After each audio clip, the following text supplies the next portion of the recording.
probably not turned on over there. Okay, well, I'm loud anyway. We're going to be working on short-handed today. Commissioner Rosales and our Commissioner Dupnick is present with us, but we do have a quorum. I'll call the roll. Commissioner Yower? Here. Commissioner Rosales is not here. Commissioner Dupnick is not here. And Commissioner Schendel? Here. He's here. County Judge Director Butler, I'm here. I believe that gives us 3/5. We're entitled to go ahead and conduct business. Welcome everybody to come. Hope you're enjoying your nice, comfy new seats. Hopefully that'll make the sitting through one of these meetings a little bit easier. We'll start with an opening prayer.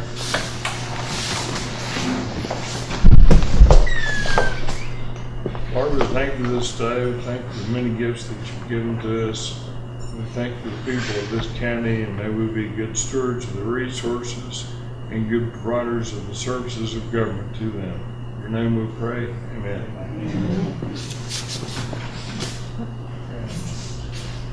I always do that. I pledge allegiance to the flag of the United States of America and to the republic for which it stands, one nation, under God, indivisible, with liberty and justice for all.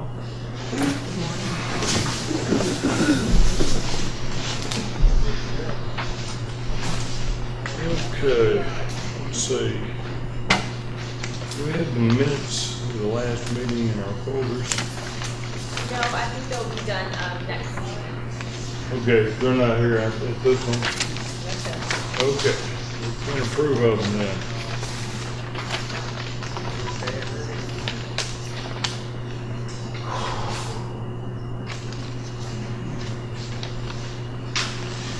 Next item, number 8, discuss, approve, disapprove, and review of the annual Karnes County annual match commitment to Camino Real services for our fiscal year 2015.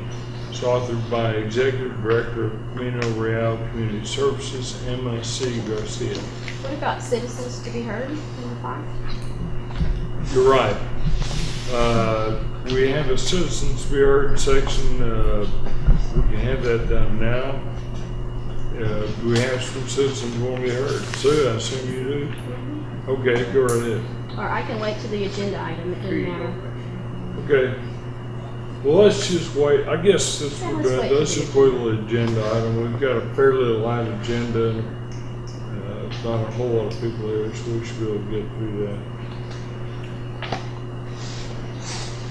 And Mr. Yarder would like to speak as well. And Marie, do you want to speak when the item comes up? Is that all right with you? Yes, sir. Okay, let's do it that way. Let's do this.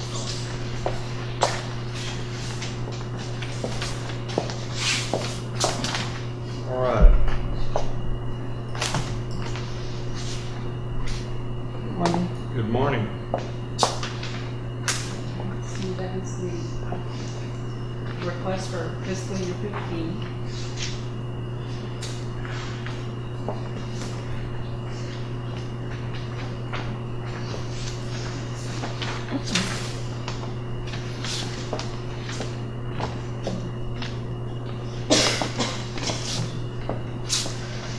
I'm here to present the request for fiscal year 15 match contribution from Karnes County to Camino Real. I've provided you with the backup documentation, and I do that every year just so that you are reminded of where the authority for that request comes from. I also have a brief statistical report to tell you what it is that we provided in fiscal year 14. Our fiscal year runs from September the 1st through August 31st, so this is reporting on September the 1st, 2012 through August 31st, 2013 is our fiscal year. I'm sorry, I got that incorrect. It's for our fiscal year 14 that ends that ended in August of 2013. I said it correctly. Okay. We provided services to 274 of your citizens of Karnes County. We have 4 basic programs that we provide. adult mental health services. In that program, we served 193 unduplicated count, and by what we mean by that is we count each individual, not the number of contacts and encounters per individual. So this is just doesn't reflect the volume of activity, just the numbers of persons that we serve. We served 55 children in our children mental health program, and that is for the age group of age 3 through 17. In our intellectual and developmental disabilities program, we have 26 persons that we provided services to. And in the ECI program, Region 3 is responsible for the Karnes County ECI program, so didn't include a number there.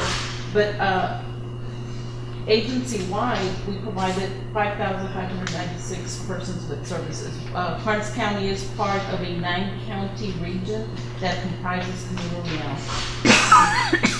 One of the primary services that we provide is a 24/7 crisis response team, and we take any call that comes through the crisis hotline for persons that go into psychiatric crisis. So far this year, we have received 186 calls from citizens in Karnes County. 53 of those calls required someone to go out and conduct a face-to-face evaluation to determine disposition of that call. And we had 8 persons requiring hospitalization to a private hospital and 13 persons that went to the state mental health hospital. One of the programs that I wanted to report on today is a specialty team that we've been able to develop, and that is through some dollars that became available for Camino Real. They're called 1115 waiver dollars. These are Medicaid funds, and we've been able to develop a specialty team that deals with nothing but crisis. What we had done before, because we did not have the resources, was have our staff that provide the day-to-day services also have an additional duty and conduct the crisis service. We've been able to split that out and have specialty teams. So that's improved our ability to respond and process those situations that call for crisis. I've also provided a graph that reflects the contributions that were requested and provided by the 9 county areas. I'm very proud to indicate that every county that participates in this center is at 100% or better.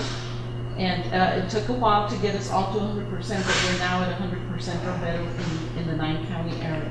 When you say 100%, what do you mean by that? 100% of the requested amount? Correct. Okay. There were years where that was not the fact. We had some counties that were at less than 100%, but we've been able to get everybody to 50% level. So for fiscal year 15, the request that is being made for Karnes County is $23,908. That's a slight increase of $161 from last year. Every year we look at census to be able to do a pro rata share of the 9 counties. We take the total population in the 9 counties, and then that's how we calculate how much each county contributes. So there was a slight increase for Karnes County of $161. So the request is for $23,908. Now this graph reflects some in-kind contributions. Correct. Could you explain what that is? Yes, the counties that provide us with cash dollars are the ones that have the green bars. Right. The ones that don't have that provide us with a building to provide our services out of. And we take the fair market value of those buildings and calculate a contribution based on that fair market value. As a rental value? Correct. Okay. And I guess I've had one encounter with your organizations providing services. It was on an occasion where a Karnes County resident had attempted suicide. Apparently, this was about the 3rd time this individual had, and met at the hospital with a representative, a mental health professional that was sent there by your organization to counsel with her and recommend treatment and that kind of thing. And this, when you're talking about crises, is that part of what you're talking about? Correct. Our responsibility is to maintain a hotline. So we have a service through a company called Avail. They screen the call first, and if they determine based on the information that they are documenting, and this is through persons that have experience and a background in mental health services, they call us. They call Camino Real, and I have staff that are activated 24/7. And they go out to meet either at the hospital, at the jail, or wherever that citizen is to conduct a thorough assessment to determine whether or not this person needs hospitalization. And then we work with the judiciary to complete the necessary documents to involuntarily commit someone when they do not agree to the intervention and it has been determined that they are a danger to themselves or others. Commissioners, do one of you have any questions? No, I don't have any questions. I'll have a comment that most of these calls go through our sheriff's department. Is that correct? Yes, sir. And then you refer them to the hotline number. Dispatch also calls the 1-800 number when we need assistance. If we have a deputy that makes a location, and the dispatch usually calls the 1-800 number that we have also. And this is a very needed service for these families in crisis that have these problems, and I think we should support it. One of the difficulties that we have had for years now is that the state mental health facility is sometimes on diversion, meaning that they have no more capacity and they will either divert to Austin or to another location. I referenced 1115 waiver dollars earlier. We were successful, not in Karnes County, and I don't want to get into all the detail about how the regions are set up with this 1115 waiver, but our company, our agency is in 3 different regions. For Region 6, which comprises 7 of the 9 counties that we serve, we are going to be constructing a crisis residential unit that will be housed in Lytle. And then we will also have another facility in Eagle Pass, because we go all the way out to Eagle Pass. That is going to be an option that will be made available to Karnes County so that when the state hospital is on diversion, yet the person is needing to be stabilized, we will not have to divert to Laredo or to Austin or places that are further away. We would be able to manage that crisis in Lytle. That facility is not going to be available till sometime late summer next year, but we're very excited about finally bringing a residential type facility into our service area, because currently, and for the past 15 years since I've been executive director, we have not had one single inpatient psychiatric facility to be able to try to manage these crises locally. So I think it's going to be a wonderful service to our 9 county communities. Okay. Do I have? I'll make a motion that we approve item 8. Okay. I'll second it. All in favor? Aye. All right. Thank you. And I provided you with 2 copies, one for you to keep and then one for me to take. We're good.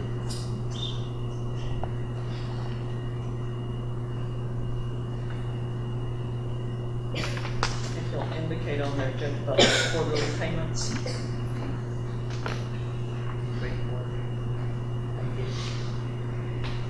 You did receive your packet? Sure. Yes. Thank you.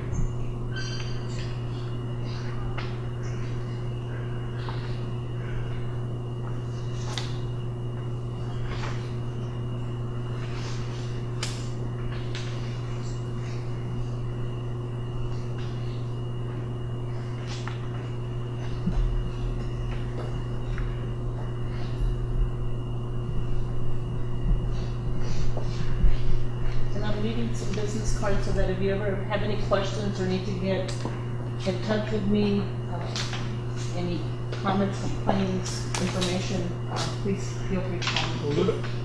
Thank you. Thank you. Does one of those get left? Yes. Yes, we do that, yeah.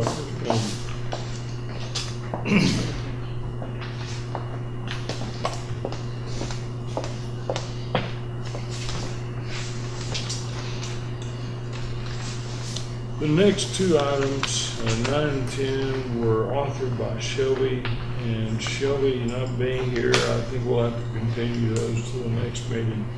He was going to present that information, and since he's not here, I think we'll pass those.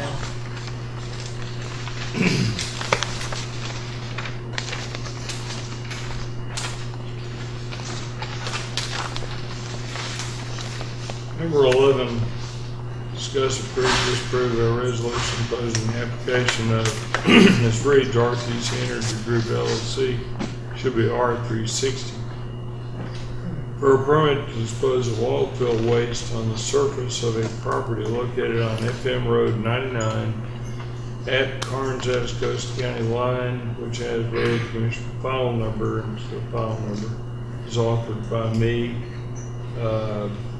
We have at least one person who wants to talk about that. Sue, would you like to, you can address it better than I can. And I have a handout for her.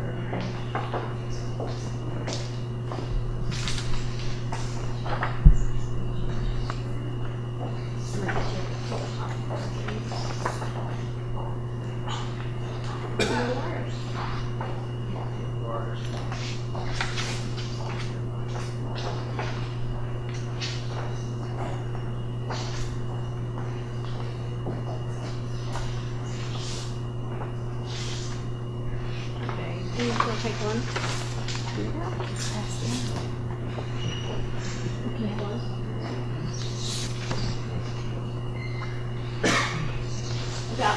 About 2 years ago, 15 landowners around the area on the Atascosa Karnes County line received notice that R360 wanted to put in a solid oil waste facility. So for the last two years, we've been researching and investigating, and we filed a protest group that has serious concerns. We also had a meeting in Bashing and invited residents for the purpose of informing everyone what would happen in the event that this facility were to be put in place. And Pete Gower was there. We appreciate you being there, Pete. But what I would like to do is encourage the Commissioners Court to please sign a resolution opposing this application.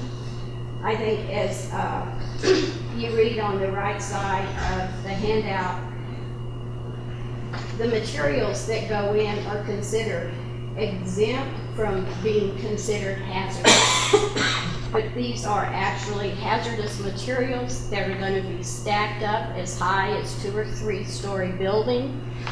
They'll be open pit, the air will be blowing, the water will be at risk, both surface water and underground water. So we're doing everything we can to show these issues to the Railroad Commission. But anything y'all can do from the county standpoint to support the opposition will be greatly appreciated.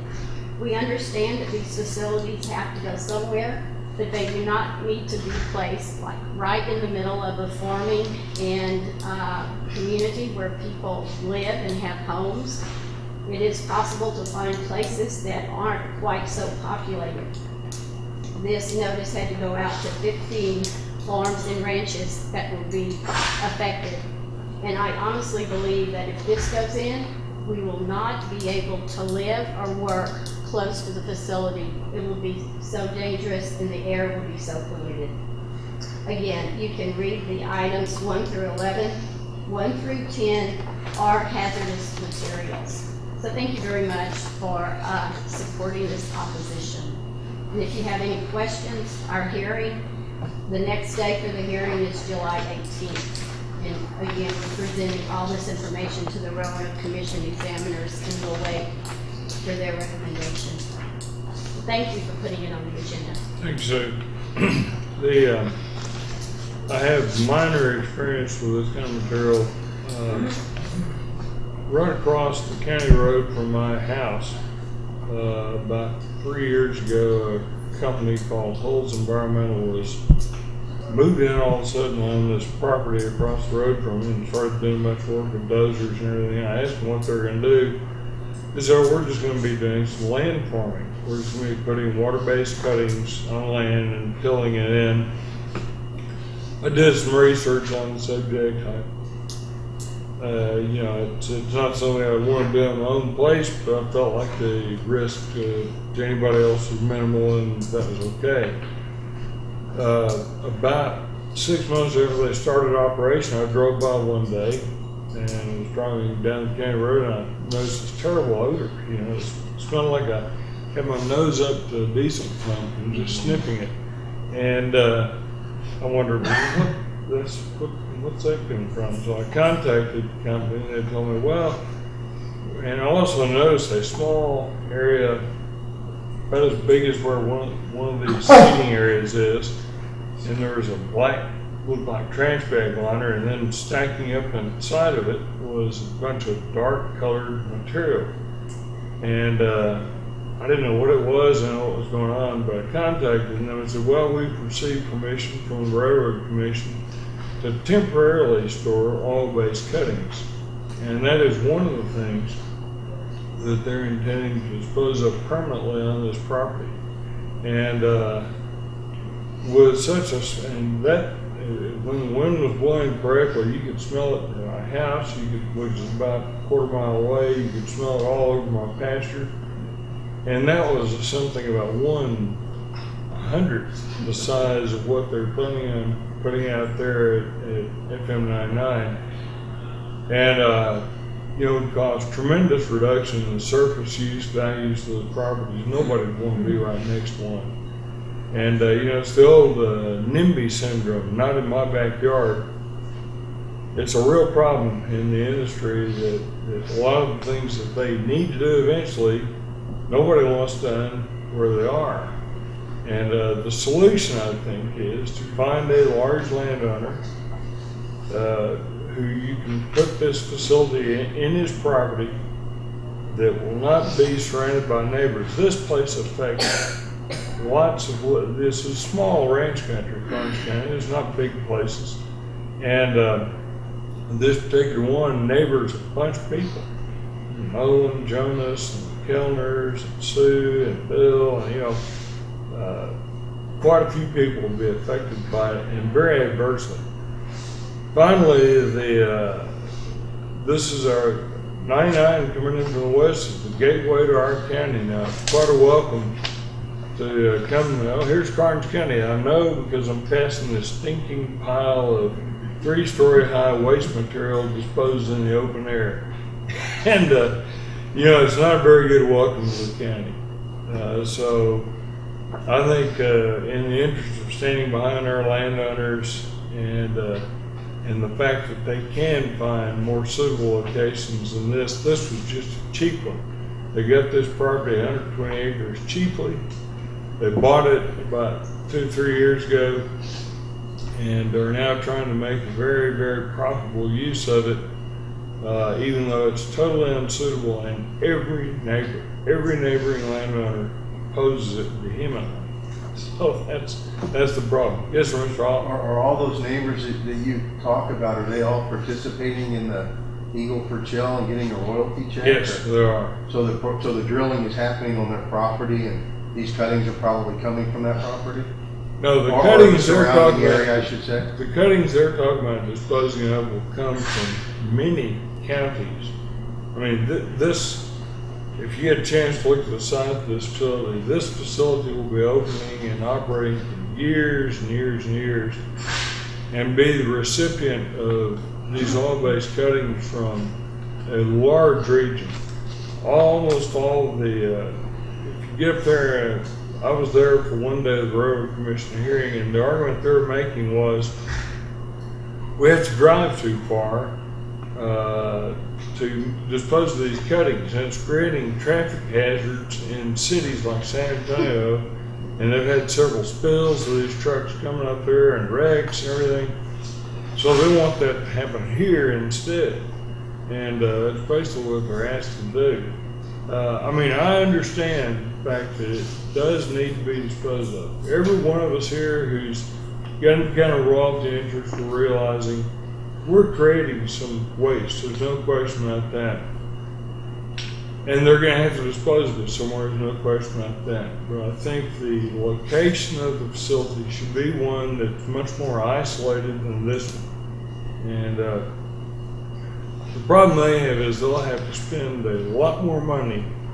They'll have to pay somebody a lot of money to give them the piece of property to use, either sell it to them or lease it to them to dispose of this. They just bought this one little landowner out completely, and without ever consulting with any of the neighbors, you know, like a good neighbor would, they just told them, we're going to put a big old solid waste disposal facility right next to your property. Live with it. A very similar situation happened, Judge Butler, before you were appointed into office or sworn into office, and Commissioner Schindel, maybe you recollected in your precinct, in County Road 104 and 106, and we had probably 15 or 20 people here with a similar presentation just like Sue, and it was an outfit out of Houston, and the landowners had been notified just like you with they called it, in other words, they didn't even use the word waste, solid waste disposal. They were camouflaging exactly how it was going to be determined. It took Mr. Giesler, who was a civil engineer, to stand up and explain it to the court. I would just like you to bear that in mind as you're considering this resolution, Commissioner Schindel, that those families, particularly the Gieslers and all of those in those areas, they came from Victoria, they came from Selma, they came from all over, standing begging for the Commissioner's Court support, and I don't believe they got any support. They did too. Did they? I wrote letters to TCQ and the Railroad Commission, and I've got results back. Great. I just, We when are you saw that fighting them because I resolution- am a neighbor also. Good, yeah. I have property down there, and if you go down there right now, you'll see how flooded it is. It was a flood zone, a Yes, ma'am, floodplain. it is. Right. And that's the other issue we I had is did. I did take care of it. if I felt they 100% could contain what they're going to be putting out there within the confines of that property, I feel somewhat better.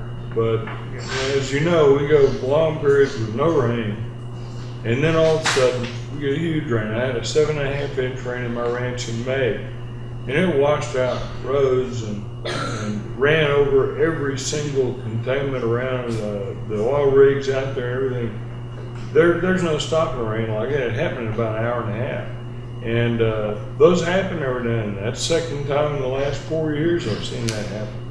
And if that happens, it's going to flood all that stuff off the property, onto the neighboring properties, down the creek, or getting in that creek. Well, we don't want that next to anybody. No. And like I said, if they can find a large piece of property, you know, they'll have a hard time finding one that big in Karnes County, but they're looking for something that'll serve about 15, 20 county region. You know, everything else is way down south. And I understand they need to do it. And they just need to come up with the money to pay some big landowner enough money to put one of these facilities out in the middle of this place where there's not neighboring landowners affected and no houses and such, and do it that way. But they don't want to spend that much money, and I think that's why they picked off the low-hanging fruit here with this little 120-acre place that came up for sale, and they're trying to, you know, use that. They want to make money off this. Sure, of course, and you know, that's the nature of the business. Everybody's trying to make a living, but I think they need to reconsider how they affect their neighboring property owners. You know, they maybe I'm old-fashioned. I just feel like if I owned a piece of property and I was going to do something I thought would adversely affect my neighbors, I'd talk to them, try to resolve something, try to see if there's some way to be a good neighbor to them. And to build a toxic waste facility next to somebody's property is not exactly being a good neighbor, I don't think. But I'll make the motion that we pass a resolution disapprove or opposing the application of, I think it's actually R360 per permit to dispose of all field waste on the surface of the property located at UNFM Road 99 at the Karnes Coast County line. Second. All in favor? Aye. Aye. That's passed. I'll draw up that resolution, we'll send it to the Railroad Commission. Number 12, discuss, approve, disapprove to allow TxDOT's Be Safe, Drive Smart campaign to hold a press conference outside the courthouse facing the street and annex on Tuesday, July 29, to launch our educational campaign. Given the recent increase in traffic fatalities and crashes in Karnes County, our goal, our being TxDOT's, is to start a community conversation around safe, smart driving. The logistics of the event would include 3 large-scale, eye-catching traffic safety signs, approximately 12 feet tall, 10 feet wide each, 8 to 10 chairs for press, lectern, and small PA, 20 to 30 minute presentation and photo video opportunity for media. A certificate of insurance will be provided. And this is authored by me, but it was requested by TxDOT. Do we have a TxDOT representative here? I don't believe so. Any discussion of item 12? Either someone in the audience, I mean, all of us are concerned. I guess the word with traffic safety in our county, it's, you know, every day I go home on FM 99, I'm stunned by the number of trucks, cars, and, you know, I drove down 2102 the other day, same thing, just the traffic you would not imagine, with great big vehicles running on roads that have no shoulders left. And, you know, you're wondering, what happened if the guy lost control of the vehicle? Maurice? Yes, sir, I'd like to, I mean, I certainly do. I think we should consider this entire program, but I think there's one thing more that we can do. I've talked to the Sheriff's Department already, and that would be for the county to, and they've done this in other counties, especially out there where the speed limits are now, 80, 85 miles an hour, where those counties up there have made the speed limit 0 tolerance. I mean, there's no 5 miles an hour over the speed limit, and that was done by county, not done by the state. But the state does, the DPS should do enforce that 0 tolerance. And I would like to see, or would recommend that 0 tolerance be added to this, and that the county pass an ordinance or a resolution and make this a 0 tolerance county and put the signs up, particularly for commercial motor vehicles. Why don't, we would have to have that on the agenda for next time. Why don't you just send us a request and we'll put it on there, man? Sound good? That's probably a good idea. Regarding our approval of the Be Safe, Be Smart campaign of TxDOT, giving them the authority to do the things they're requesting here, does anybody have any other questions? The only question I have, before I have you read off the certificate of insurance, that's all going to be provided by TxDOT for you. Yes, yes. Anything else? I'll move we approve item 12 as drafted. Okay. All in favor? Aye. Aye.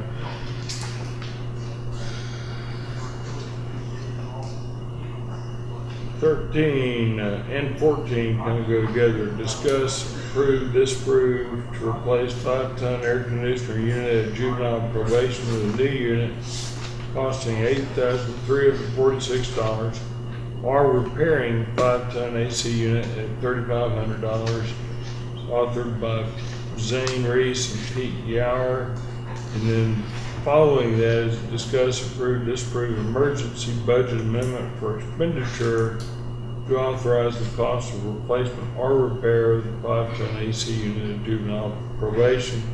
That's authored by Pete Gower. I guess the initial question, perhaps Autumn knows, is there any currently allocated money in the budget that would be available to spend on this? I guess that would be in the juvenile probation docket. we have money in our capital outlay for property acquisitions that I do not believe will be taking place this year. $235,512 is in the budget, and I think we can do a line item amendment to be able to fund this replacement of the air conditioning unit. As opposed to an emergency budget, we're Correct. allocating new funds. Correct. Okay. Pete, why don't you give us, or you or Zane, somebody give us a description of what's happening with the air conditioner?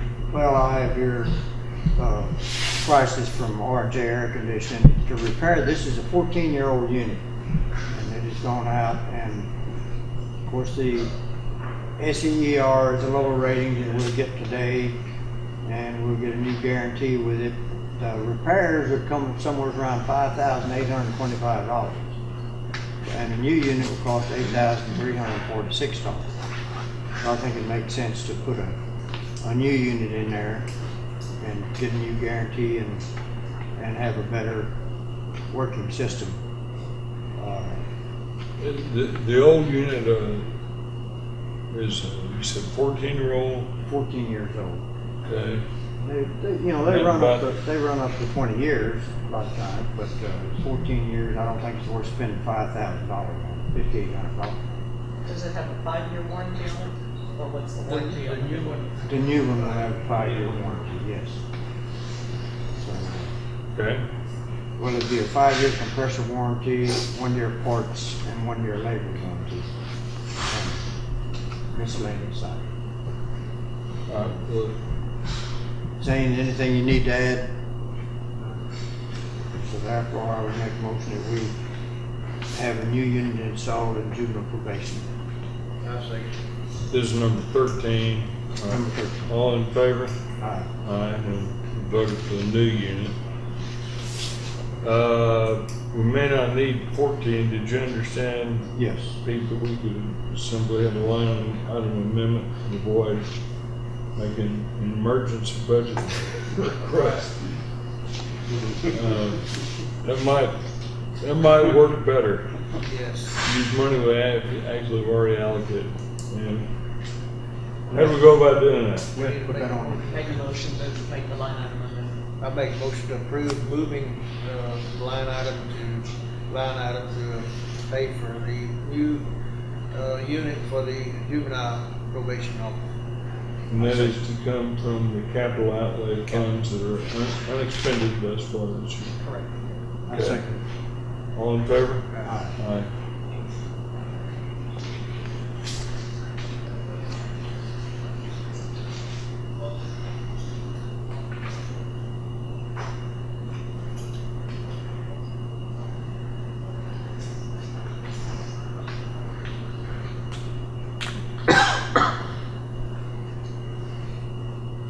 Next, discuss, approve, disapprove final change order for Karnes County Courthouse Phase 1A, reducing the construction cost by $85,638.10, authored by Lorraine Daly.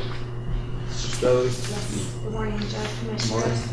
The Phase 1A project, which was the courthouse foundation stabilization, has been completed, and we have a final change order that returns back to the owner the amount of $85,638.10. This was part of the $87,000 contingency fund that was in the original contract document. And so the original contract sum, the contract that was signed with NJ Boyle, was $1,814,000. You will receive a credit with this change order of $85,638.10, completing that contract for the amount of $1,728,361.90. Now, Phase 1A was the, which part? Foundation stabilization. Okay. And when you say we will receive a credit, will we receive a check or? We reduced the contract amount, so the final change order will be, the contractor will be drawing $1,728,361 in lieu of. So we haven't paid the full No, amount of sir. that contract yet? We'll just reduce the amount we have to pay now. Yes, sir. Any discussion of that? Well, to just give the folks out here an idea, these are all items that were change orders, and some of them are all change order 4. There'll be several of them being one change order. We put them together, and we had all the changes we had to do on the job, and these are pluses and minuses, the credits we got, and charges for changes that had to be made to make it stable. So there's a whole list of these here that we have that you can examine if you want to see what they were. But we started out with, what, $87,000, and we got most of that back. And at the end, we included putting a rail around the fence and making a permanent fence there, because we don't know how long it'll be there. We put temporary lighting in, so there'll be lighting on all floors. As you go in there, you can turn the switch on and you can see this will be for the next phase of the project. So we're able to get a whole lot of things done there that we needed, and still not as extra expensive. Any other discussion? I'd move that we approve the final change order for Karnes County Courthouse Phase 1A. I second. All in favor?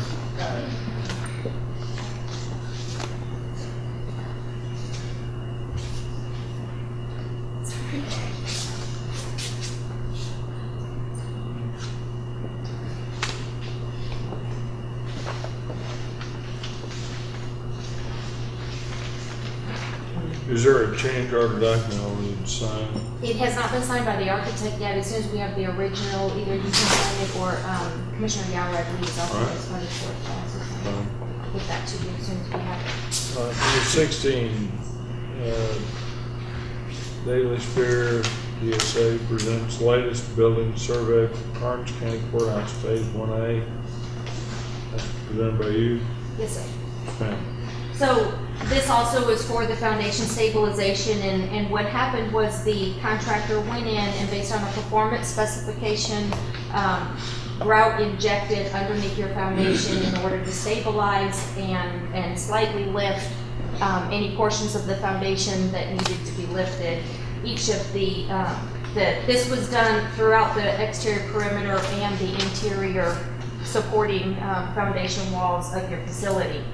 Attached is a color-coded chart where we have color-coded the changes that are a half an inch or higher, and those are color-coded in the blue, yellow, purple, green, and pink, as well as what we did is we put a box around any changes that occurred this month. The monitoring will continue through August of this year, so we have one more month of monitoring, and then the structural engineer will be reviewing and confirming that the objective, the performance specification was completed. At this time, the structural engineer has signed off on the facility based on what he has seen so far, but we'll have one final review from him when we have the August readings. Essentially, this report shows us that 25 points this month, which are the ones that are in a rectangle, changed by 0.01 feet, which is 1/8 of an inch. So you can see each of these points is monitored by a survey, and it's very detailed and very accurate down to 1/8 of an inch. Of those 25 points, 10 of them moved back in a positive direction back towards the starting elevation. And we have 13 points that are over the half inch. That half an inch was specified. However, as they were doing the injection grouting, the structural engineer worked closely with the contractor, and there were times when he wanted to be a little bit higher than half an inch based on the starting elevations. So you can see the south end of your facility, if you look at the overall, shows those areas where that was a lower portion of the building, and so a half an inch to an inch is where is what they were shooting for in that area. So this essentially shows you we achieved very positive results, and those results are sustaining themselves over this past year.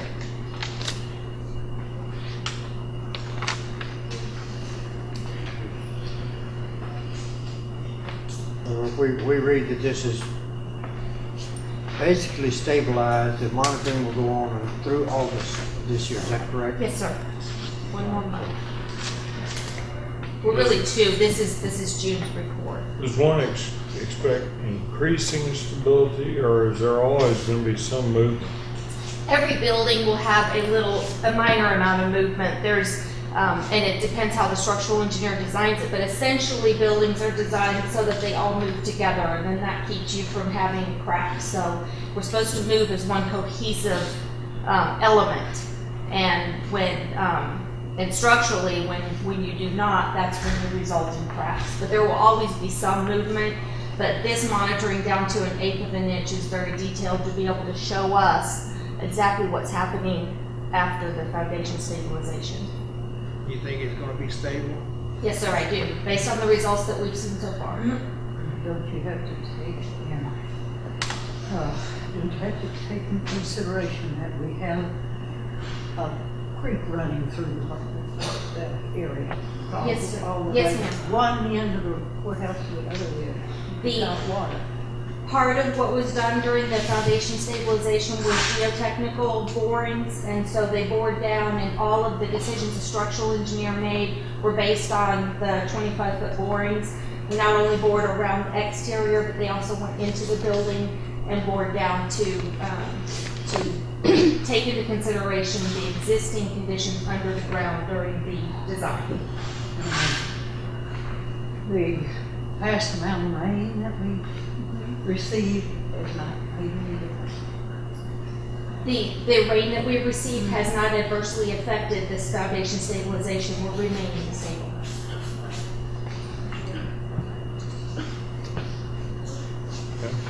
One observation, during the core drilling for when they did the injections, they drilled down and injected, they drilled a 2-inch hole, and they did not, and those were drilled around 21 feet to start with.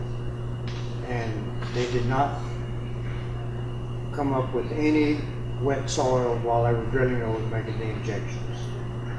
And all there is in the, how many, probably 80-something holes they drilled in there and injected into. And during that drilling, you know, they didn't test the material, but as far as just the observation of it, there was they never hit any wet spots. So would the drainage be with the French drain like it was before? Yes, ma'am, the French drain was part of this foundation stabilization project, so that French drain has been put back in and it drains to the north. Anything else? No action required on this, so we've heard it. Okay? Appointment number 17. Discuss, approve, disapprove of replacing Granby Loon, FAIA, as architect for the Karnes County Courthouse Restoration Project, naming Daly and Spear Architects PLLC as the new architect. Authorized Commissioner Pete Gower and Judge Rick Bell to negotiate and execute the contract, so the contract with Daly and Spear Architects PLLC, authored by Richard M. Butler. Now let me give you a little background of this. Mr. Loon has a very ill wife, and her illness has been apparently increasing in severity over the last few months. And he's informed us that due to the health concerns he has for his wife and the difficulties in dealing with that, restraint on his schedule, he does not feel he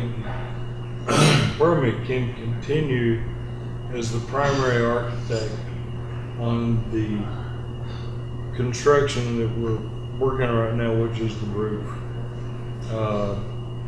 And for the roof construction, that we ought to put in place a different architectural firm. He will have, he does have a lot of expertise in restoration of historical buildings.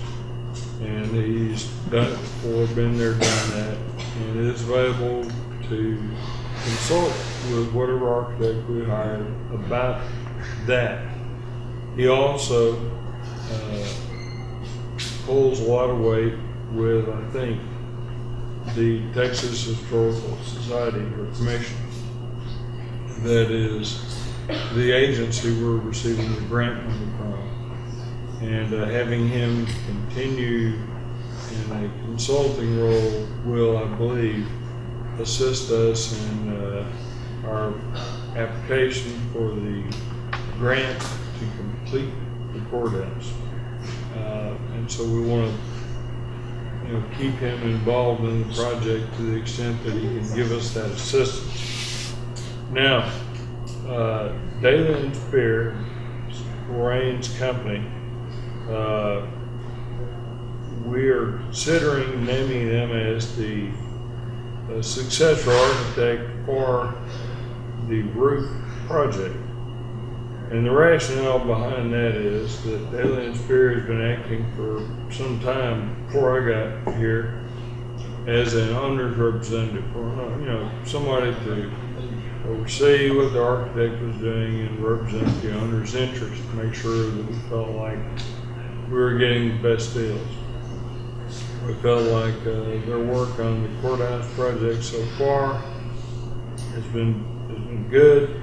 They've been able to get us money back, obviously, on our contingency fee, and they have extreme familiarity with the project that's been the owner's rep from the start. So we felt like the best thing to do was to keep Grandma as a consultant to them, hire Daly and Spear. We will not be paying them as an owner's rep anymore. We'll simply be paying an architect to do their job. We will not have the additional expense of an owner's representative. Some of that may be used for the consulting payments that we'll make to Graham Loon. But we certainly feel like looking at this, that this will be a expense neutral move for the courthouse roof. It won't affect our expenses one way or another. And hopefully keep somebody familiar with the project as well as someone who's familiar with historical projects in the loop and on the job. Now, I know we have, let's start with the commissioner. Do you have any comments, Pete, anything to add? This move would And give then us, we'll get Lorraine. this move would give us continuity with Lorraine's familiar with it, and we'll still keep Graham on, since Lorraine has been a good watchdog for us, watching everything and taking care of our accounting part of it, watching that very closely. I think this will continue smoothly if we do it this way, in this manner. It seemed like the best way we could do it. You answered my question. My question wasn't if we were gonna pay her two salaries, but if you're gonna combine it where we don't have to pay her for the one. We will no longer be paying her as an owner's rep. Okay. And Can we have and some? then, let's, Lorraine authored it. Lorraine, if you want to speak on it, and then we'll have Sue and Marie. They both signed up to speak on this.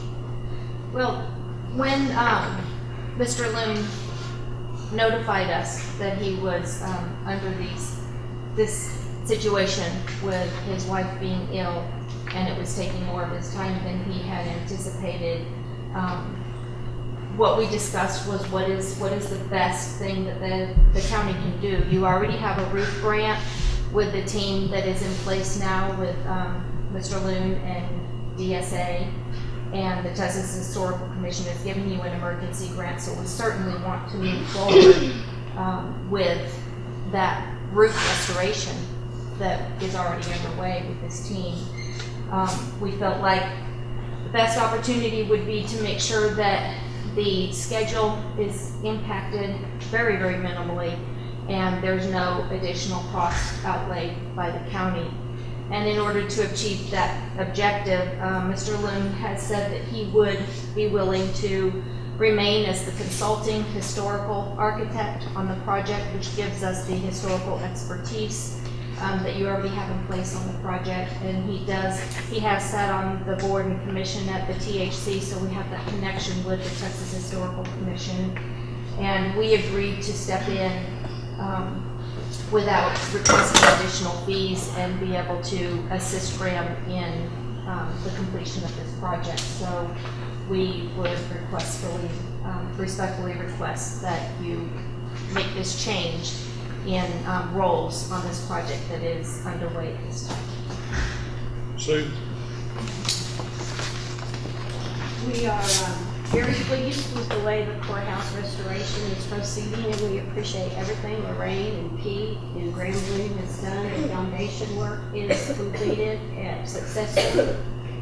But I would ask that you all consider, now that we know that Graham Bloom will not be available as much, when the time is right, I think we should consider bringing Lewis Fisher back onto this project. With Graham's situation, he is not going to be able to give the time and energy to this project that Lewis Fisher would. Lewis Fisher has spent 10 years on the courthouse. He knows the courthouse. He knows the people on the THC. He's worked on the Bear County Courthouse, the Atascosa Courthouse. That's their primary architectural work, is restoration. So when the time is right, I understand assigning Spear Architects immediately, so we don't have to delay our roof project. And I know that Lorraine and Graham have worked on the roof drawings, so I support that going forward. But I think as we see that Graham can just not be as involved and will not have the time necessary from the historical standpoint, we really need to consider Lewis Fisher when the time is right, which is, I think, as soon as possible. But I think Lewis should really be considered as a consultant. And that's neither name were mentioned on the agenda. So we can go ahead, of course, and approve Lorraine, and then it'll be up to her company to decide who to consult with. But I just want everyone to keep Lewis Fisher and all of his office and expertise in mind. Thank you. Is an alternative to Graham? Yes, Okay. because Graham's gonna really be tied up, and he's in Houston, and that's a long trip for Graham to make from Houston to here. Lewis is in San Antonio. He has a larger staff, more people that can come in, and he'll be more involved, and he knows the courthouse like the back of his hand. He's worked on this for 10 or 12 years. He's done all the drawings, and he could step in a second and assist in a consulting. Thank you. Sure. Yes, sir, I would support Sue's position on this. I would not recommend that the Commissioners Court sign this contract, but rather call Mr. Fisher, sign a contract with him, because there would be virtually zero downtime. He's been on this project since way before I ever got to this county, and is intimately familiar. He has a huge respect from the Texas Historical Commission, and is very intimate with them and their staff. And quite frankly, Ms. Daly, her firm in this curriculum vitae does not have they're not specialists in historical architecture, and Mr. Fisher is, and has been doing this for quite some time, and this is his business. So I would strongly suggest that the Commissioners Court essentially take no action on this and contact Mr. Fisher and work out with him so that he can immediately, I mean, it would take zero downtime for him to walk right into this project to completion. Thank you.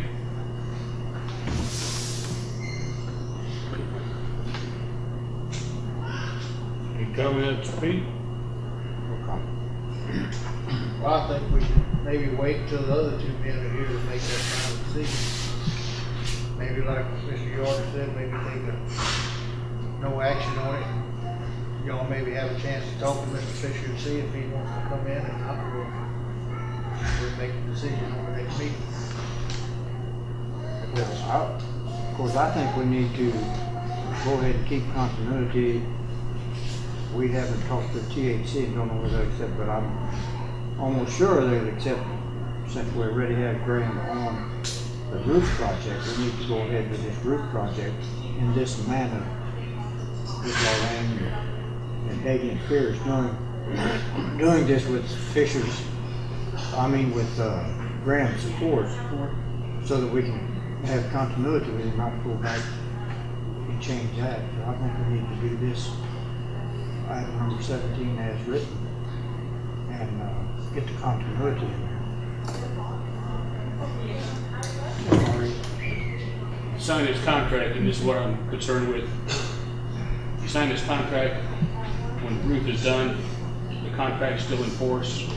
Mr. Fisher, essentially, or Mr. Loon, has to take care of his wife. Mr. Fisher and his group are not consulted, they're not brought on board, and this just goes on down the road with Lorraine Daly as our contractor, or as our architect, and she does not have the expertise, and that is not the business of her architectural firm in historical restoration. That's Mr. Fisher's business. I would again suggest and recommend that the Commissioner's Court take no action on this until we've contacted and spoken with Mr. Fisher to see if he can come in and just take this off, because I can assure you there would be firstly a seamless transition for Mr. Fisher to walk into this project as familiar as he is with this courthouse. And I'd like to add that I haven't talked to them, but the Texas Historical Commission would be very supportive of Mr. Fisher. There would be no problem there. They worked with him on many, many courthouses.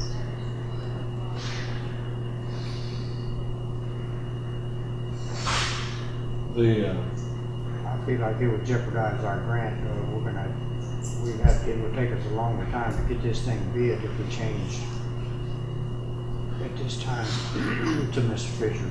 We wouldn't be able to get it done. We'd probably lose this emergency grant on the roof.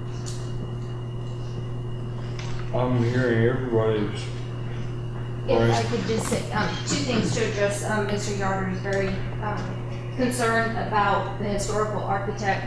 The contract would be structured such that a historical architect would be required to be a consultant to DSA. We would not attempt to complete this project without a historical architect.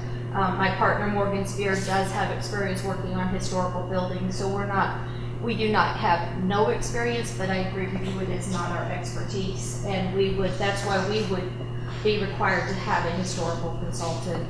And as far as time goes, we will be able to utilize the documents that have already been put together in order to minimize the impact on the schedule. Bringing in another architect, even though Mr. Fisher has completed his documents to 95%, will still require him to put together the documents that we essentially have already put together for bidding. So my opinion is that this would be the most economical and the fastest way to achieve the courthouse roof restoration, which is why we brought it before the court.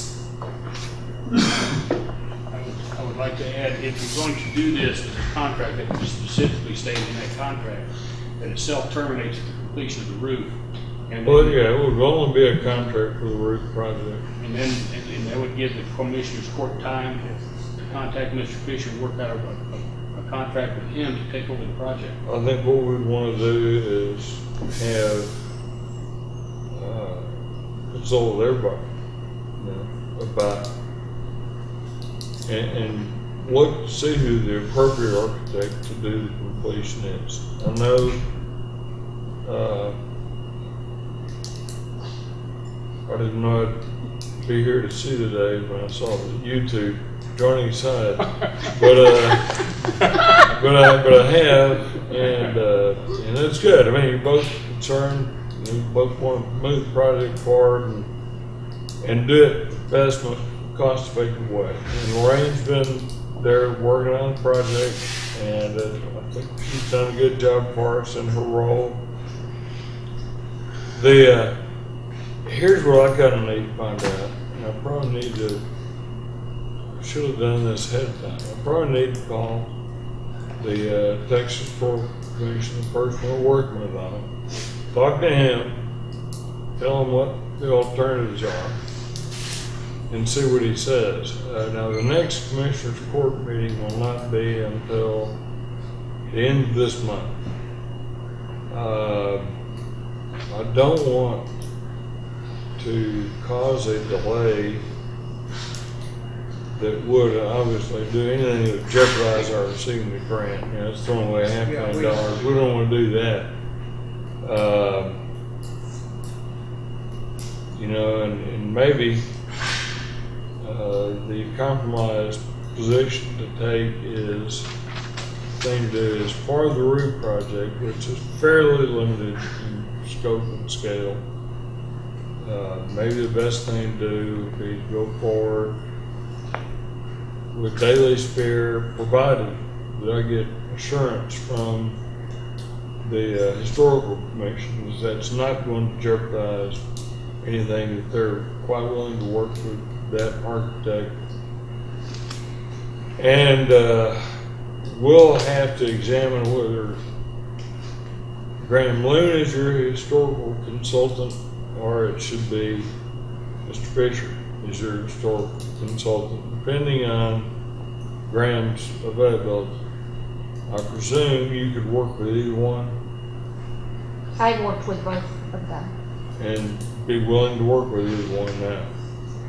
I will Or work is there a with, problem? if, I will work as directed by the county with, the historical consultant that the county directs me to work with. That's all you had to come in. Question directed to Luana in regards to how our previous contracts have been written up. Have we prepaid Lorraine for a representative fee, or how is she paid monthly? Or, I mean, if she's been paid for that beforehand, how are we going to rearrange the payment method where if we've already paid her, I know, you know, there's been a huge amount of money paid out on that, so I don't know whether you would, if you've already paid her for that service and then you're gonna turn around and pay. I don't think we've paid her any unearned rep fees yet for the roof work. If I can speak, we invoice monthly based on the percentage of the work complete per month. So I've been paid for the work that we've done as an owner rep up to the end of last month, but we do not pre-bill. So there's still money left in that contract that would be returned back to the county. Well, not necessarily returned back, that would be. Credited against your The architecture contract would fee. be. Yes, ma'am. Yes, the contract We have is not ceased, yes. prepaid any. You have a prepaid, correct, yes. Well,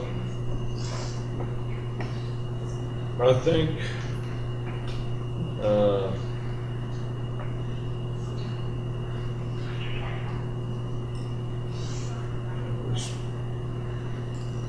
I hate to have to go forward on this without the other two president. I don't know that delaying the decision is advisable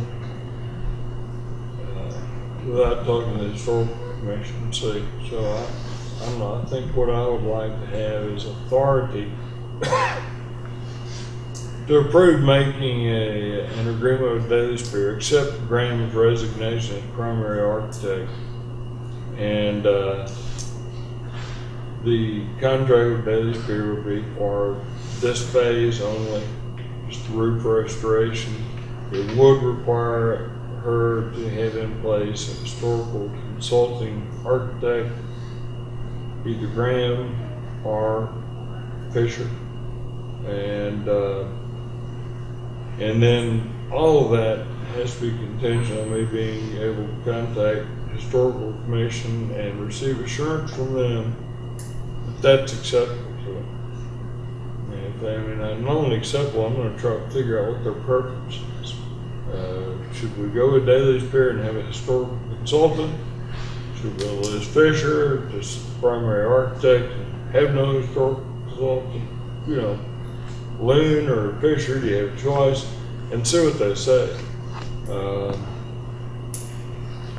If delay would result in any kind of problem with that grant, I don't want to do it. I don't want to have the delay occur. So I'd like to have, my motion would be to have for us to approve hiring Daily Spear conditioned on approval by the Texas Historical Commission and conditioned on the county selecting the historical consultant that you'll utilize. And then if that fails, the if I can't get those assurances from the historical commission, I think we ought to bring this back up, next commissioners court meeting and see where we go from there. I'll have some more information about the historical commission. I apologize if I haven't done all this groundwork ahead of time. This all came up pretty suddenly, like in the last few days, and it's been a little hectic trying to figure out where we're gonna go from here. Pete, does that sound acceptable to you? It sounds acceptable. All right. I will, all right, I'll read number 17, and then I'm gonna state what I understood you to say as a motion and see if that's. Yes, sir.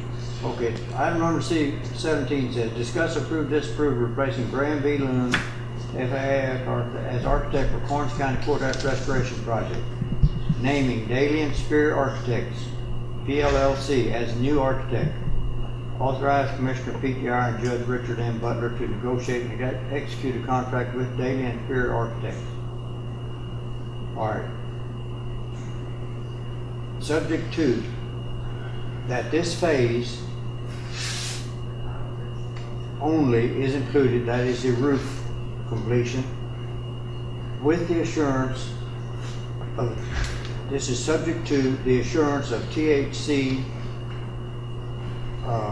acceptance. Need to add anything more to it? I think we just say it's the new architect for the courthouse roof restoration.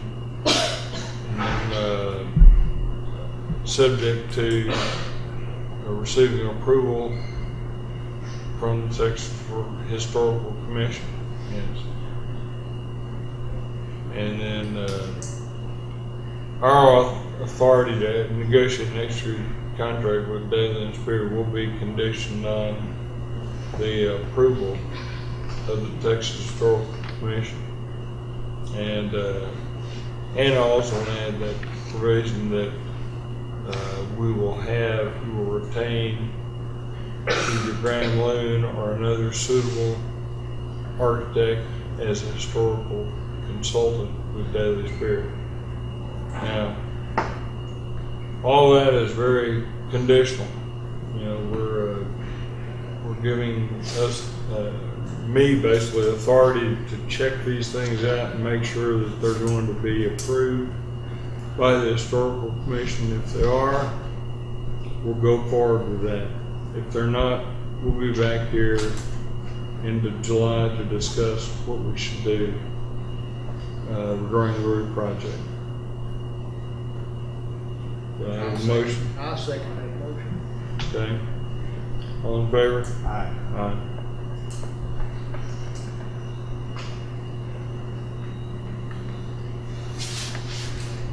Okay, number 18. Discuss, approve, disapprove an emergency budget amendment for the immediate funding of the salary of an ID director or suitable, or if a suitable applicant cannot be found employed within 45 days, then an IT consulting firm be employed to evaluate the county's IT systems and to advise the county on such systems pending the employment of the IT director. Let me tell you, this has kind of come up in the last couple of months, reviewing jail, reviewing several other departments that are going to be possibly changing software systems, things of that nature. It seemed to me that we've been kind of shooting in the dark a little bit, and that there's no coordination among the departments regarding their information and technology needs, types of systems that are in place, and that perhaps in the past the county has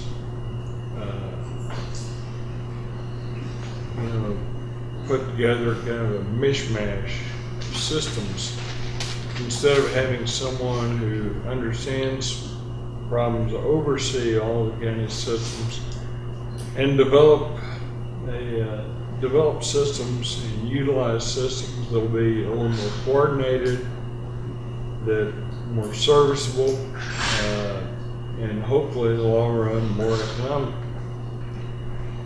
These things are coming to a head before the next fiscal year begins. We're not going to have the luxury of waiting till next fiscal year begins to put an IT director that's already been approved to do in place starting in that fiscal year. I'm afraid we'll end up with the same old stuff. You know, I've had this comment made to me by several department heads and about the lack of coordination in computer systems. I would like to have somebody immediately take a look at that before we go and make decisions on the jail systems to be put in place, things like that. They're going to be, to some extent, irretrievable if they're made without this consultant in place telling us what to do ahead of time. So I think we probably ought to immediately begin our search for an IT person, a suitable applicant to take that position on a full-time basis. Say at the beginning of the fiscal year, we'll provide for that salary. But we need to get an independent consultant. I don't think we can find someone to put them in place in time to head off the problems I'm talking about. So I think we need to go ahead and hire a consulting firm that knows computers, that can look at this stuff and kind of give us an idea where to go, as well as who we can employ as our IT director in the future. I've been given names of some firms by the IT director of our law firm in San Antonio, and that they are confident that these people can take a look at your systems and decide what kind of person you need and what kind of systems you might be able to put in place to avoid the problems I've been talking about, and to help us find an appropriate candidate. Now, I don't know if I've made myself very clear, but that's the issue. Pete, do you have any questions? Well, I have some comments.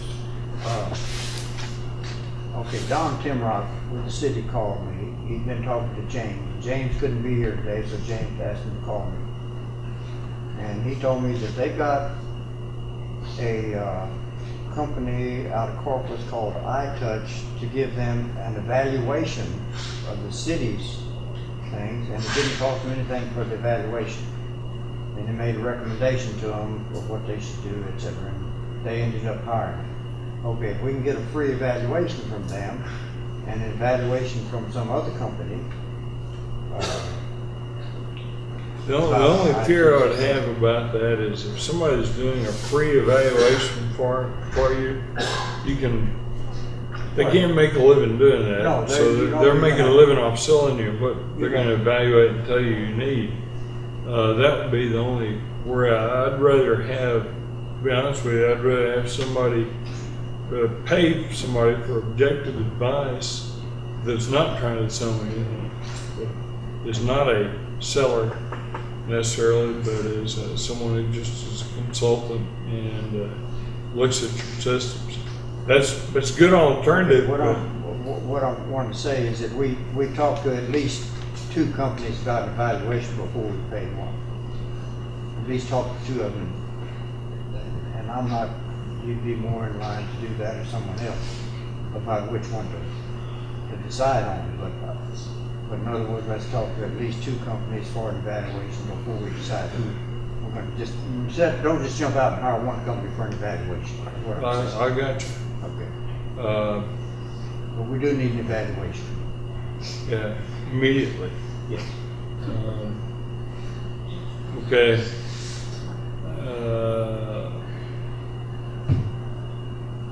Let's go ahead and get Timrock's,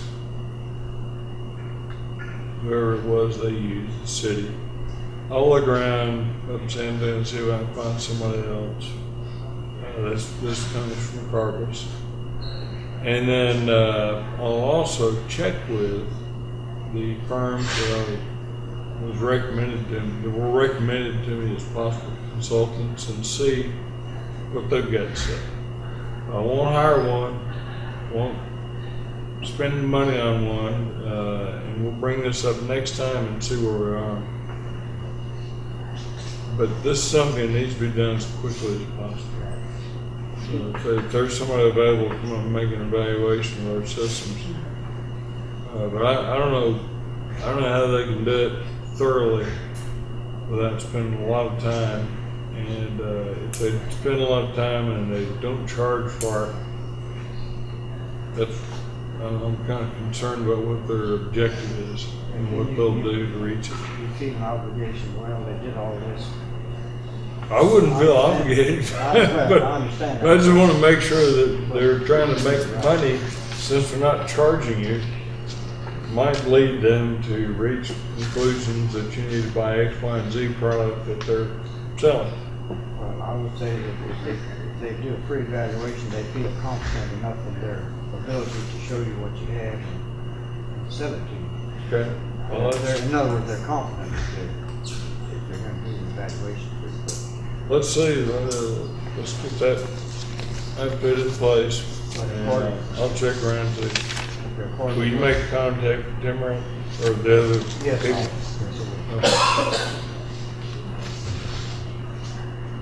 we need to take action on this too. Do we need to take action today? Well, we need to.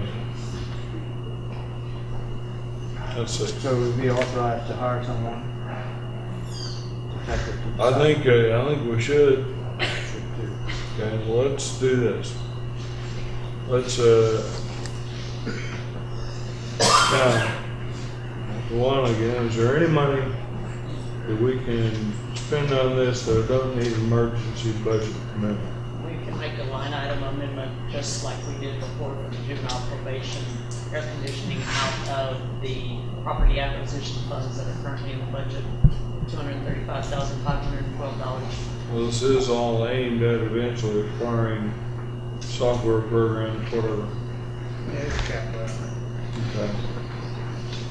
All right, I'd make a motion, we approve a line item budget amendment to allocate funds for the employment of an IT consulting firm to evaluate the county's IT systems and advise the county on such systems, pending the employment of an IT director.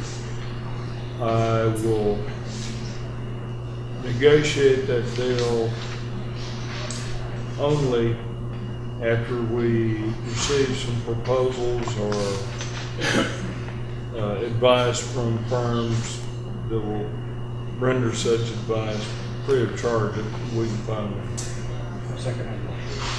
I would just ask that your motion qualify with a dollar amount to be determined at a later date, All right, because we can't make an amendment without a dollar amount. let's set a ceiling of, May I yes, ask a question? sure.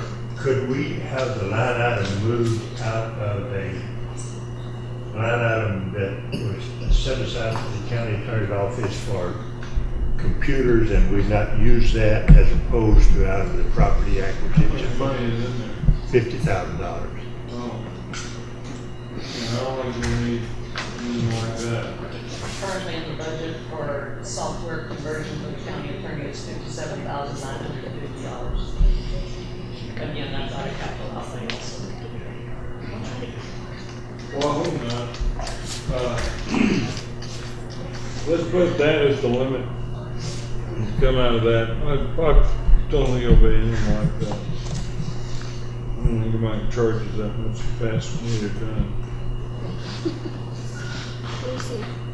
Okay. All in favor? Aye. Tax collector's report. Rita is not here today, she's at school. I have provided y'all with a copy of her report. On her behalf, I will is it? County's M and O current month-to-date collections, $84,027.11. Current year-to-date M and O, $9,561,614.16, 97.78% collected. Delinquent M and O, $1,905.85. For the month, delinquent M and O, year-to-date, $55,810.25, 28.75% collected. Karnes County's INS, interest and sinking, current month to date, $10,141.93. Year to date, $1,280,556.85, 97.8% collected. Delinquent INS, month to date, $79.07. Delinquent year to date, $2,375.94, 20.9% collected.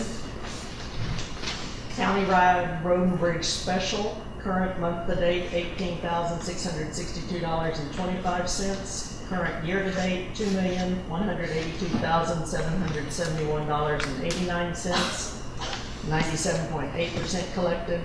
The delinquent Road and Bridge Special, month to date, $425.12. Delinquent Road and Bridge Special, year to date, $12,776. 38.63% collected of delinquent. Countywide rural fire, current taxes collected month to date, $9,070.15. Current year to date, $1,054,685.31 for a collection rate of 97.78% collected. Delinquent month to date rural fire, $228.94. Delinquent year-to-date rural fire, $6,699.07, 39.77% of the delinquent collected.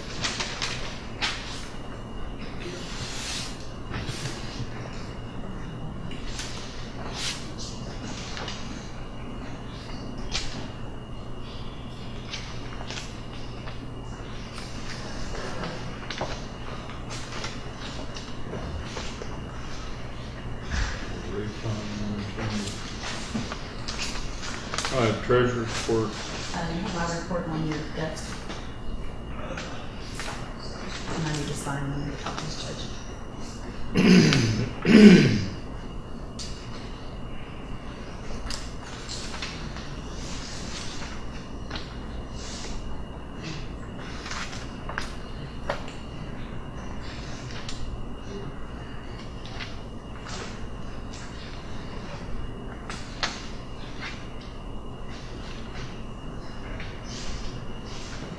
Has the auditor examined the treasurer's report? Myself? Yes. Yes. And do you find everything in order? Do you have any comments about it? I had notified Vi this morning as to some errors in receipts for interest on our outside investments that are not included in this report as presented. It's about a $4,000 difference. I was putting it in back into outside investments instead of into the interest line item. So when we write a check to put it on the books, it basically zeroed itself out. I was receiving it into the same thing that Michelle was expensing it into, so I just need to correct those. But that's, where would that appear on this report? Basically what you have to do is the outside investments that are on the report itself, the system generated report where it tells you outside investments, you have to total that up and then take all the reports from the 3 people that we invest with and add those up, and you're going to see that there's a difference. I can't tell you exactly which account right now that would be in, whether it's general or road and bridge special, where it was not received correctly. It's in a multitude of accounts, but on the system generated reports, it's any account that is numbered XXX-103-1008. Those are outside investments. But those, in other words, this report does not accurately reflect those things? Correct. Correct. Is it hard to correct it? No, we'll just have to go in and have to figure out where I received it into Okay. the outside investment instead of the interest, and then let Michelle know where I need to correct, or she has to correct those. I think journal entries will have to be done to correct that. Wanted to find anything else that we need?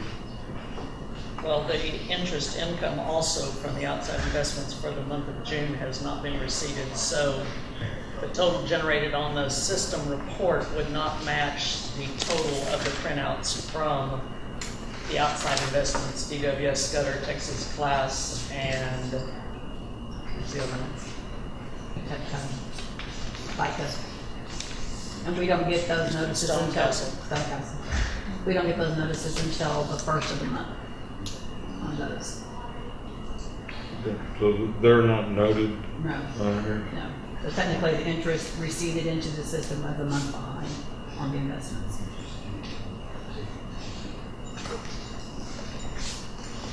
Okay, anything else?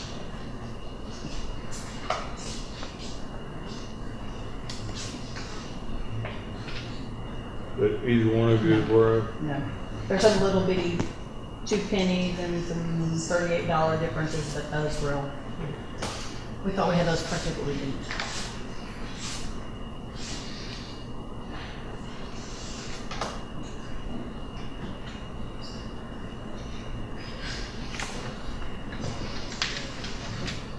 Before we sign off on the church report, do we get those corrections made that you're talking about?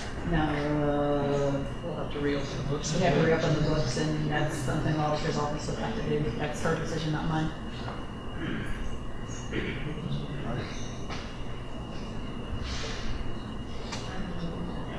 We have to accept this with about a $4,000 difference in, The interest that was earned on the Interest outside earned. investments. Yes. And that will be corrected this month, and it'll show up in the June report. July report, thank So you. will then the July report not reflect the interest? It will not reflect the interest in the earned in June.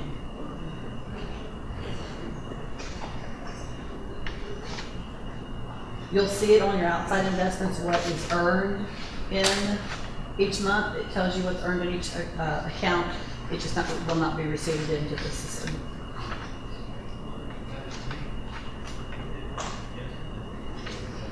My suggestion would be that we do those, she does her correcting receipts or journal entries are made when she identifies what needs to be corrected, and go ahead and receipt in the June interest earned, so we hopefully would have accurate balances. We can reopen and those corrections can be made and see if the balances are accurate at that point. Can we do that? They need to be accurate. Yeah, I mean, we're signing off on it, so That's, if we could do that. like I said, that's, the auditor's the one that has to reopen the books and stuff. Okay. And Michelle has to reopen the books. You know, do that? And get us a revised. All right, And then just put it back on the July 31st agenda. I would think so. Okay. Okay? That, what do you think, John?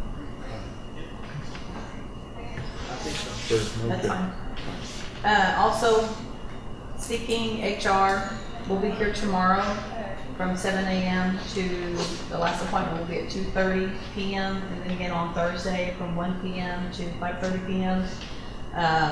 For anybody that needs to speak to them about the employee or any questions that they might have about that on them. I believe everybody has gotten an email with the questionnaire, the employee feedback questionnaire that they need to sign. So if you have any questions, call my office.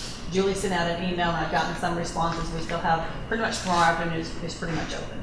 I know I've got to fill mine in and fill in one for everything. Okay. Well, the employees are actually supposed to fill their own out Right. also. That's- And you so have till s- tomorrow or no, Thursday at 6 p.m. I think when they leave here Thursday, that's when they want to. Hopefully she'll be back tomorrow. It's had a death in the family or a brother's fixing to die, something like that. It's, Okay. so she's out Okay. today. Well, we can let them know that what's going on with that. If we Okay. need to. Very good. Thank you. Huh?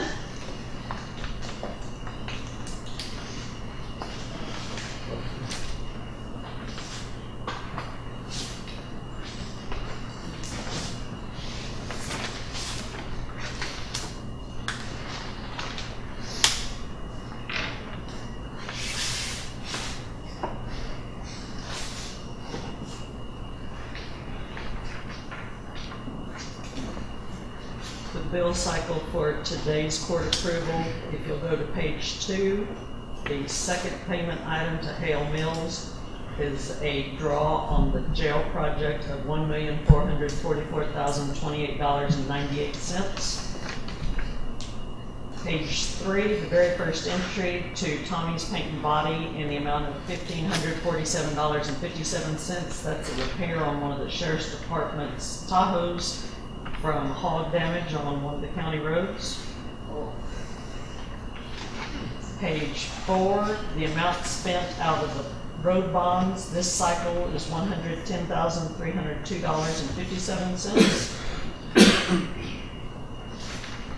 All other expenditures are not anything out of the ordinary. The total for this cycle is $1,626,431.42. Lion's share of which is The jail. jail. That's probably. Actual operations of the county is approximately $200,000 for this bill cycle.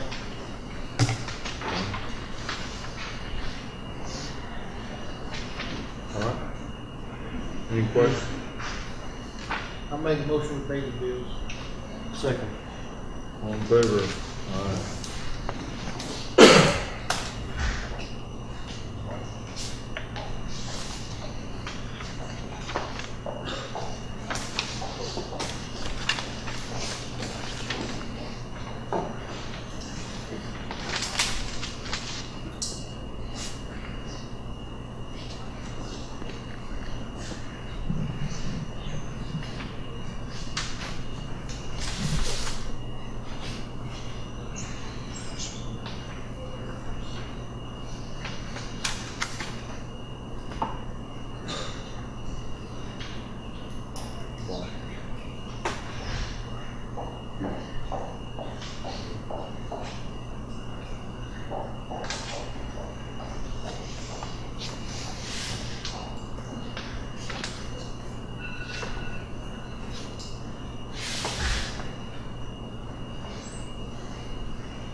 All right, county clerk's department? Carol will do it, I guess next meeting. Okay. County attorney? This will do it. That's correct, for you to meet the office.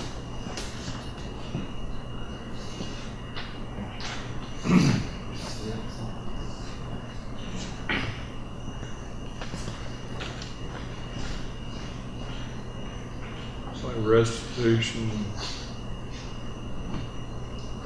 April is 2013-09, May 978.59, June was 2001-62.42.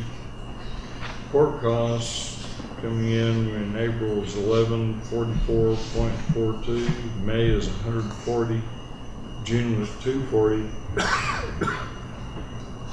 For our year-to-date collections of $20,080.24.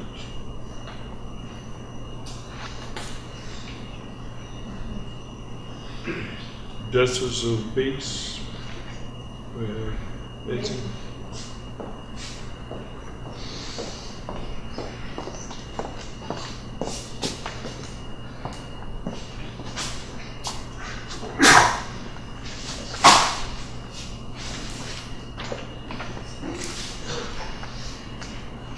Thank you, Judge.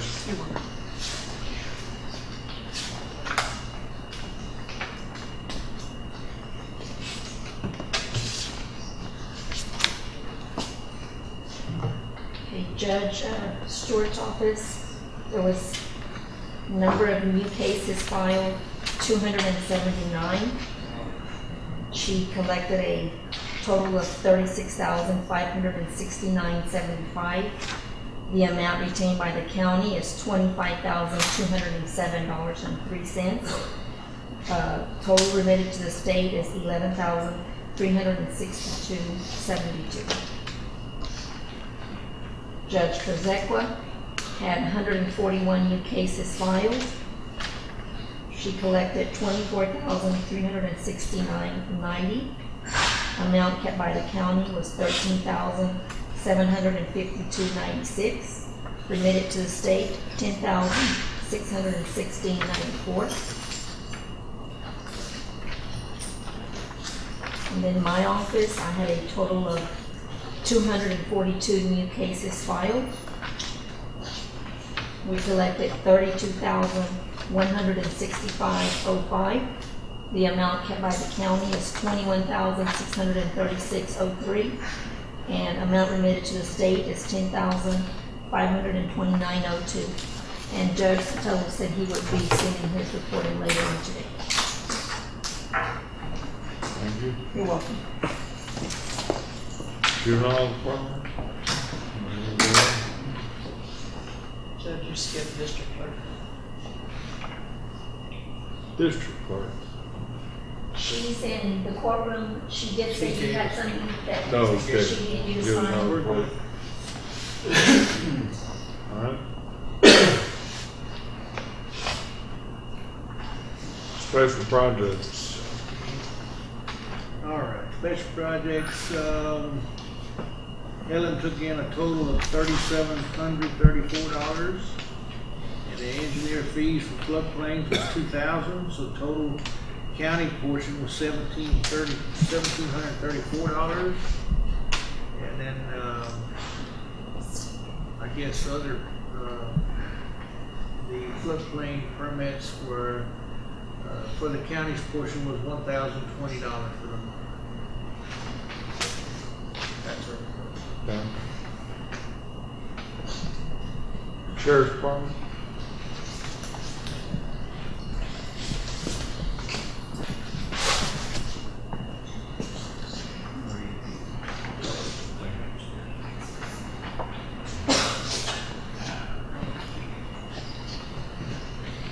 Did they end that shit out of here?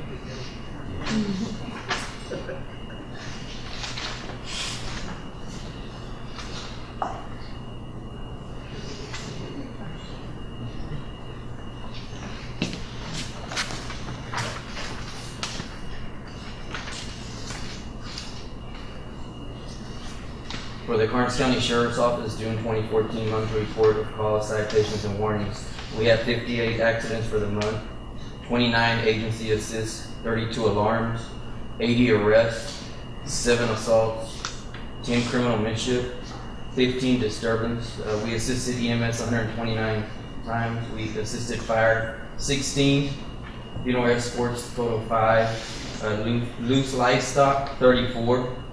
Prisoner transports 49, reckless drivers called 21, requests speech and officers of 148, road hazards 36, suspicious activity 32, suspicious vehicles / persons 57. We had 24 thefts, 5 burglaries, 563 traffic stops, 226 warnings, 286 citations, and 9 warrant service. You got jail population. On the next page, yes, sir. Page. How many traffic stops are on county roads? If you want me to give you that next time, I'll have it for you, sir. So the ones that weren't warnings or citations for the traffic stops, they were just verbal or? Verbal.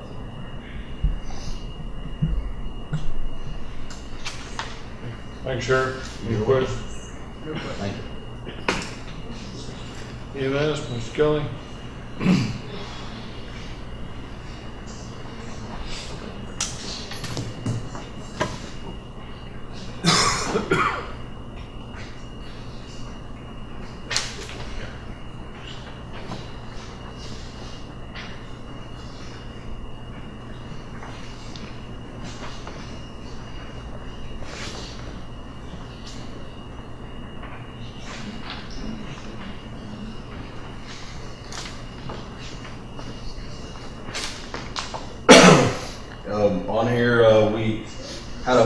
99 dispatch requests, transported 90 patients.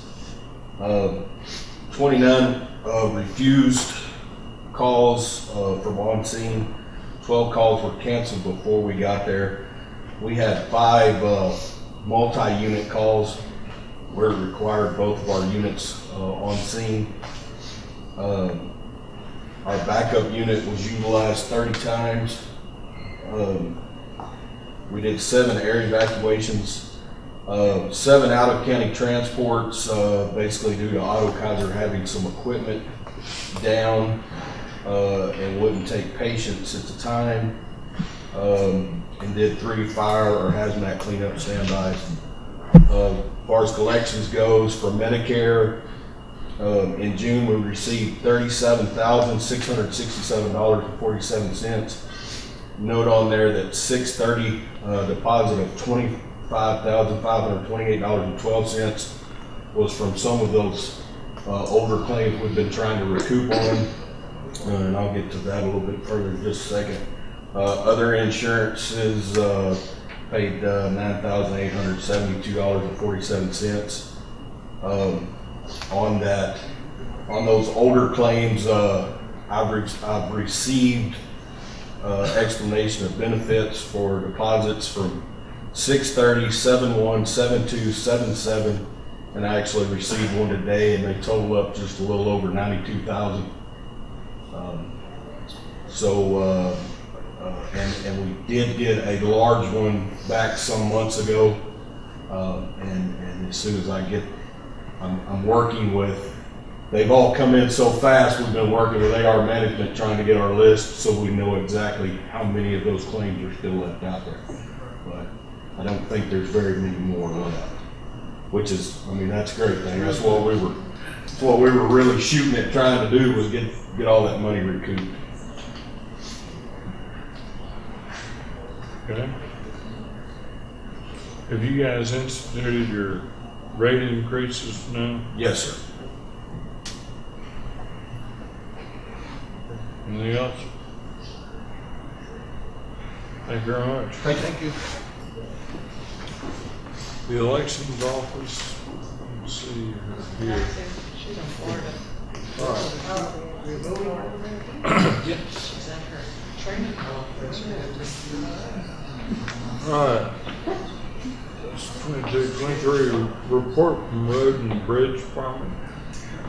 What? How y'all doing today? All right. Reports in front of you.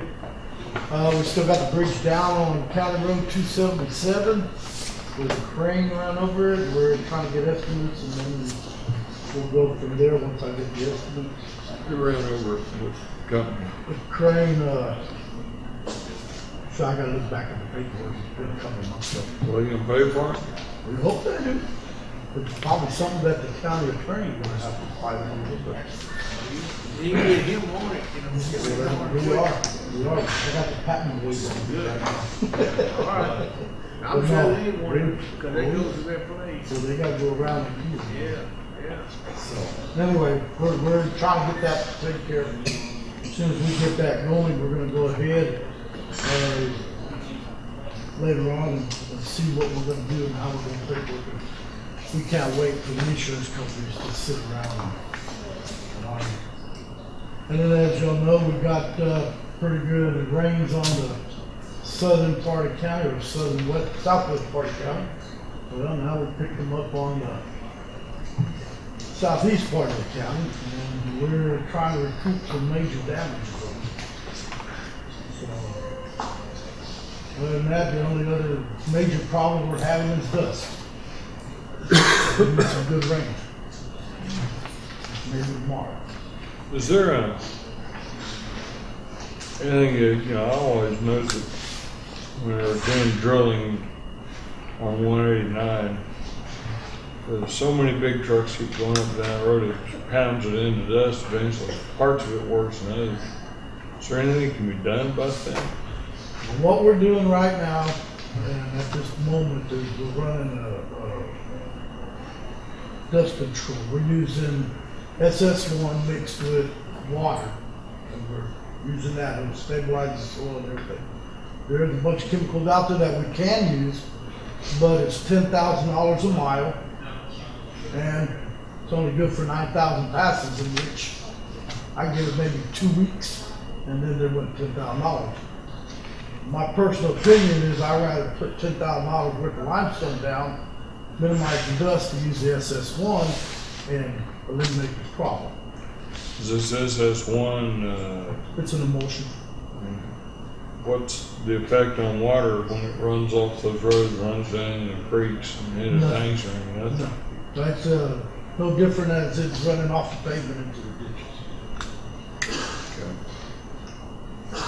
I noticed that you're gonna have to get you somebody to really work on your ditches because of that rain we had. I know we don't have 5 or 6 inch rain every day, but it looked like all the material we put on the road went down in the creek. Yes, sure did. We lost material, and 90% of that is due to not being able to mow. Grass is too high, can't work through there because it's got from the road. Potholes, I mean, it's just a variety of things that are out there that's possible.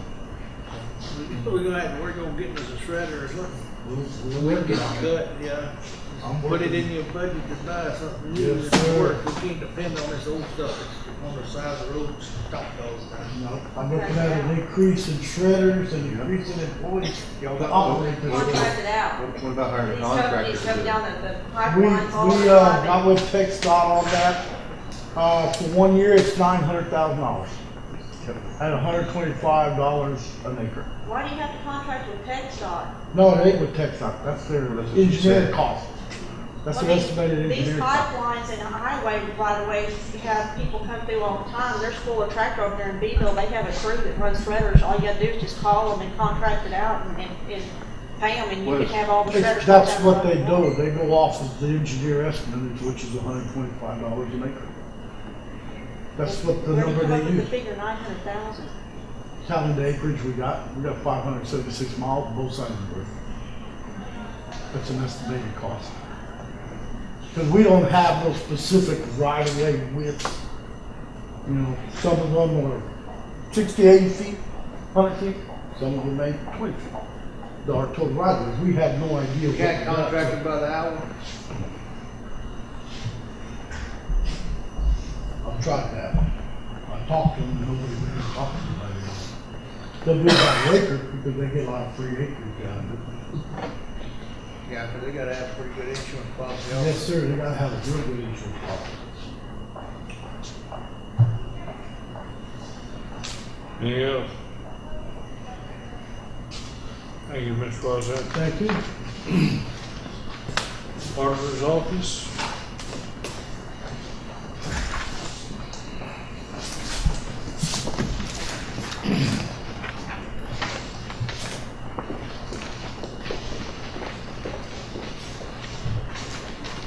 You'll go to the page titled Items of Interest. You'll notice in the cash amounts where I normally report dollars of cash in checking accounts, cash invested at Falls City National Bank, and cash invested with outside investments, I'm not reporting anything there due to the identified receiving errors that we talked about earlier with the interest income on the outside investments. The sales tax received for June 2014, $892,883.46. The sales tax received for the same period in 2013, $826,520.69. That's an increase of approximately 8.03% of $66,362.77. Several members of the Commissioners Court, as well as taxpayers in the community, have raised concerns in regard to the outside auditor's report to Commissioners Court on June 30th, identifying $187,000 plus of discrepancy between the bank reconciliations provided by the treasurer and the general ledger systems balance. The auditor's department, specifically Michelle Salias, the first assistant, has identified $153,391.24 as monies that have not been receipted into the county's accounting system, $124,579.52, which was electronically transferred from the state comptroller into the general fund, has not been receipted, That electronic transfer was done October 23rd, 2012. $28,811.72 transferred by phone from the Karnes County Tax Office has been receipted. Those monies were originally transferred in March of 2013 and receipted in March of 2014. Approximately $34,000 remains as unaccounted. As of July 7th, the outside auditors have not received additional information from the treasurer. Based on Janet Pittman's correspondence, the necessary date for the information to be received by them is July 18th to complete the audit presentation on July 31st. Reimbursement for legal fees associated with the requested tax abatement with entity transfer remains outstanding, $5,606.24. And the most recent reimbursement request from THC on the courthouse restoration west wall in the amount of $94,539.53 remains outstanding. Is that a request from us to the historical commission? Correct. They don't pay. They have not paid yet. That's, So what makes everybody think that they're gonna pay for the roof? it's a slow process. And then I just supported, attached supporting documents to the report.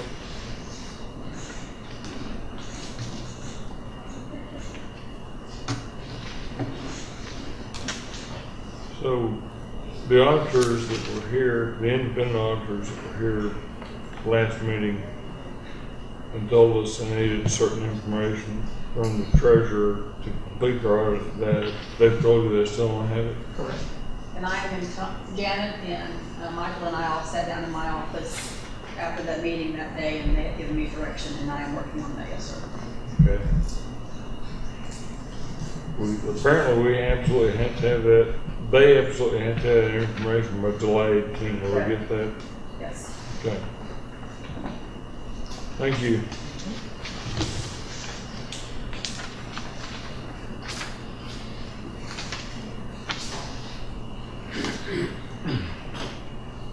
Shelby's not here to give us a status report on personnel policies. Annex status report, Pete. We did receive a message from Presidio Construction. They would complete the parking lot and redo the handicap there when they could get concrete. They thought they had a concrete date. I thought it was for this week, but I don't see them here working, so they probably got the concrete canceled. They're running the same kind of problems the jail people do. Just not able to get concrete. Small amount like they need is pretty hard to get a definite promise about it. Anything else? Well, we're supposed to get a call tomorrow from the man in San Antonio who's worked on diking equipment before, supposed to come down here. So we're working on air conditioners in here. Still continuing on all our maintenance that we have to do. Okay. Rosales is not here to give us a status report on the waste and recycling center. Status of report on permits. Permits. Any of the ones you already told us? Yes, Okay. permits in the water lines and all field entrances and road bores, a total of $82,280 for the month of June.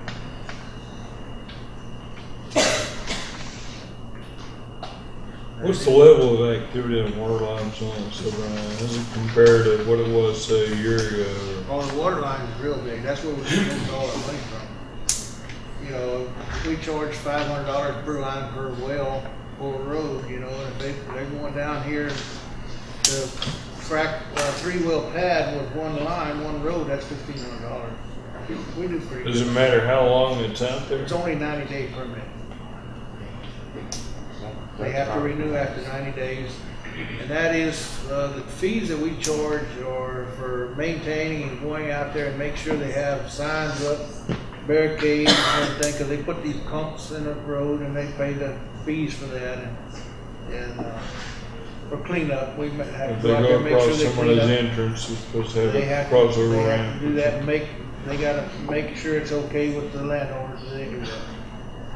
Stuff like that. Does that money go back to the road and bridge department? It's supposed to go all back in the road and bridge, yes. Is that where it's going? Yes, that's where it's gonna be put. That's where we received it into, so. Yes, thank you. Okay.